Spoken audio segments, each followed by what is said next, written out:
Organizations also benefited from the generosity of the Blacksburg Motor Company. I worked closely with Paul Deering, where I was president of the YMCA, the student Y president, and Mr. Deering regularly gave money for us to make trips whenever we would have Y trips that we needed money for. And Mr. Deering would always make sure that we either went by to thank him or drop him a note of appreciation for his supporting our activities. Also, he let us house the YMCA car in the basement of his dealership building. In addition to its connection to automobile travel in Blacksburg, the Blacksburg Motor Company is also significant for its connection to the Hevner family of Montgomery County. Robert and Mason operated a garage in Blacksburg before building the Blacksburg Motor Company in 1924. Robert was a personable business owner who dressed sharply and valued customer service. His integrity and generosity brought customers back again and again. Their customers were very loyal. My father-in-law tried to make sure that every customer was a satisfied customer, and they always came back to deal with him. Not only did they take care of their customers, the Hevner family was good to their employees by offering training and benefits. There was a lot of changes in the automobile. They sent me to school to work on automatic transmissions, and then they came out with an alternator to take care of the generator, and I had to go to school for the alternator. And then air conditioning started coming in the automobiles.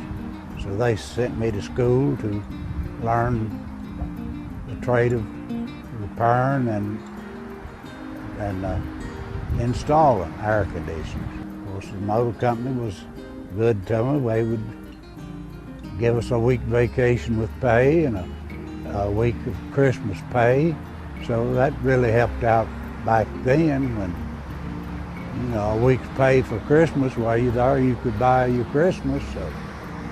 In addition to his work with Robert at the Blacksburg Motor Company, Mason owned and operated Blacksburg Hardware in downtown Blacksburg.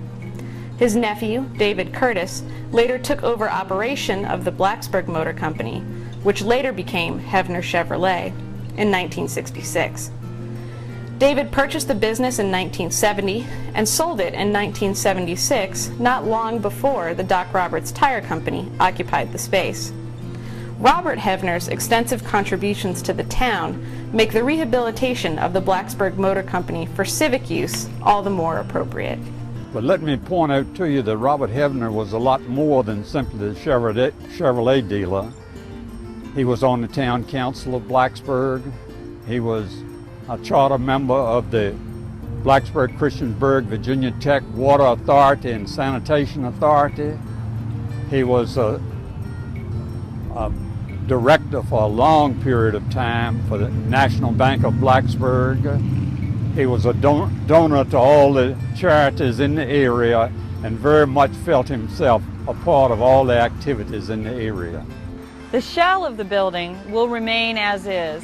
The original structure is remarkably intact, as are the architectural features inside. The automobile showroom area still has the original pressed tin ceilings, the original sales offices, arched doors and woodwork, and some of the flooring, and all of that will be restored and maintained in its current condition. The back of the building in the interior was more the maintenance area, so it's a shell, and that will become the individual office areas. The front of the area will be largely the public meeting spaces and the reception spaces, so that also, when the building is complete and the renovation is done, visitors will be able to see what it was and what it still is, as far as the historic elements of it. We, the partners of owners, were really pleased that the building is to be kept, and we felt that the sacrifice in price that we might have gotten from an alternate buyer was well worth our feeling a part of what will take place there in the future.